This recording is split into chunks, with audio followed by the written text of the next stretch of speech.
Bismillahirrahmanirrahim. Assalamualaikum warahmatullahi wabarakatuh. Alhamdulillah. Alhamdulillah hamdan kasiran thayyiban mubarakan fik mubarakan alaik kama yuhibbu rabbuna wa yarda. La ilaha illallah wahdahu la syarikalah wa asyhadu anna Muhammadan abduhu rasuluh ya la biya ba'dah. Rabbi shrah li sadri wa yassir li amri wahlul 'uqdatam min qawli yafqahu qawli. Para jamaah subuh yang dirahmati Allah, pada kesempatan ini saya ingin memberikan sedikit kultum atau kuliah 7 menit mengenai kesehatan. Yang ini tentunya ada hubungannya dengan berpuasa. Kita tahu bahwa puasa itu adalah perintah dari Allah sesuai dengan firman Allah, ya ayyuhallazina amanu kutiba alaikumusiyam kama kutiba alal ladzina min qablikum la'allakum tattaqun, ya. Diperintahkan berpuasa kepada orang yang beriman, ya. Artinya kalau dia tidak beriman tentunya ini belum dia berpuasa, ya. Tapi kalau dia sudah beriman tentunya ini harus berpuasa. Jadi kalau kita lihat bahwa kenapa ini puasa diperintahkan kepada orang yang beriman, ya, ini menarik karena justru para ilmuwan barat, ya, mereka yang mempelajari Al-Quran, mereka melihat bahwa Islam ini penuh dengan perintah dan larangan. Ada perintah, ada larangan, dan ini menarik buat mereka. Dan mereka melihat bahwa tidak satu pun perintah dan larangan, ya, dalam Islam yang sifatnya itu untuk mudarat bagi manusia, ya.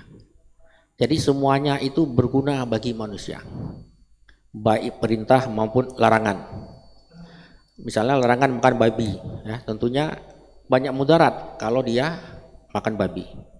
Begitu juga dengan perintah berpuasa. Ternyata berpuasa ini banyak sekali manfaatnya. Baru ini yang diteliti mereka adalah mereka melihat bahwa keterkaitan antara puasa dengan penyakit kanker. Kita tahu bahwa kanker ini cenderung meningkat dari waktu ke waktu, termasuk di sini, ya. Saya agak prihatin di rumah sakit kita sendiri setiap minggu ada satu pasien kanker yang meninggal. Artinya sebulan bisa 4 orang. Dan cenderung meningkat dari waktu ke waktu, ya. Para ilmuwan barat meneliti bahwa kanker itu muncul akibat banyaknya makanan-makanan yang toksik terhadap tubuh, ya, yang disebut dengan radikal bebas. Jadi ini menarik, ya, bahwa sebetulnya sumber dari segala penyakit itu adalah makanan, ya. Makanan yang kita makan, ya. Makanan yang kita makan yang tidak sehat, ya, baik itu yang mengandung formalin, ya, mengandung pengawet, bahkan polusi yang juga masuk melalui pernapasan kita, itu dalam tubuh kita semua menjadi senyawa yang berbahaya bagi tubuh yang disebut sebagai radikal bebas, ya. Jadi radikal bebas inilah yang memicu munculnya kanker, ya. Hampir semua kanker disebabkan oleh radikal bebas. Makanya dengan kita berpuasa, ya, itu zat-zat toksik itu akan mampu dikeluarkan oleh tubuh kita. Dengan berpuasa, sel-sel yang mati dalam tubuh kita, ya, itu akan dikeluarkan oleh tubuh, ya. Kemudian tubuh kita juga akan memiliki kemampuan untuk memakan sel-sel yang tidak bagus tadi. Karena kalau dibiarkan, sel-sel itu akan berkembang menjadi kanker, ya. Jadi ini yang menarik, ya. Kemudian para ilmuwan barat juga melihat bahwa selama ini penyakit kanker diobatin dengan obat kemoterapi, ya. Di mana di rumah sakit kita ini kita memiliki obat kemoterapi yang sangat bagus, yang harganya juga luar biasa, ya.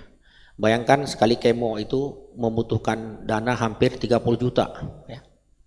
Jadi lumayan ya, rumah sakit kita setiap bulan belanja obat kemoterapi hampir 2 miliar.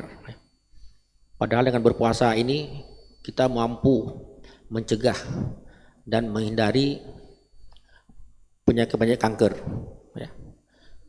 Ini yang menarik Parlemen Barat meneliti ya. Kalau penyakit kanker kita obati dengan obat kemoterapi ya, itu tentunya membutuhkan biaya yang mahal.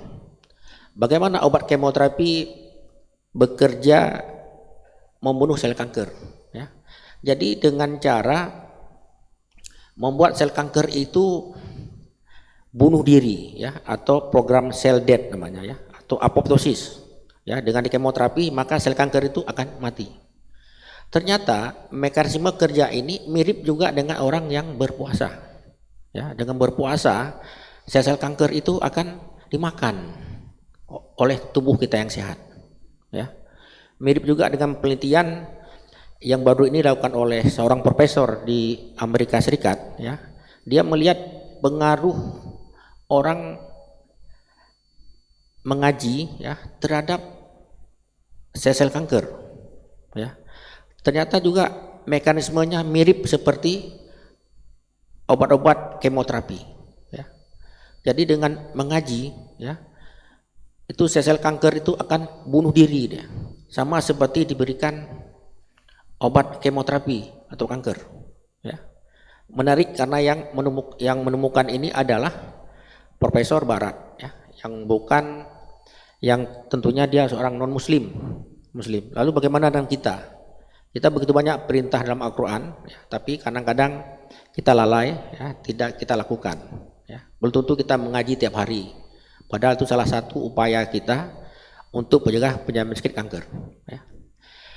Kemudian manfaat lain puasa ya, di samping untuk penyakit kanker juga bisa mengurangi kejadian penyakit-penyakit seperti darah tinggi ya, penyakit stroke, penyakit jantung ya. Karena dengan berpuasa itu kolesterol atau lemak jahat itu akan berkurang ya, sehingga orang tidak mudah terjadi penyempitan pembuluh darah yang akan berakhir sebagai hipertensi ya. Dengan hipertensi tentunya akan memberatkan kerja jantung ya, lama-lama dia bisa kena penyakit jantung ya. Begitu juga dengan berpuasa kita akan berkurang penyakit yang menyebabkan arteriosklerosis ya, yaitu penyumbatan pembuluh darah. Sehingga dengan berpuasa ini diharapkan kita tetap sehat, tidak terjadi penyakit hipertensi dan penyakit stroke ya. Jadi kalau kita bicara mengenai manfaat puasa bagi kesehatan, ini memang luar biasa ya, banyak sekali manfaatnya. Sebagian kita sudah tahu ya, banyak juga di antara kita yang sebetulnya sudah tahu tapi lalai ya.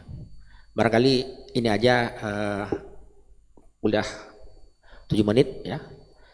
Perlu kita tetap semangat dalam menjalankan ibadah puasa ya. Karena belum tentu puasa depan kita masih beri umur panjang ya, atau kita masih diberi kesempatan untuk mendapatkan puasa berikutnya ya.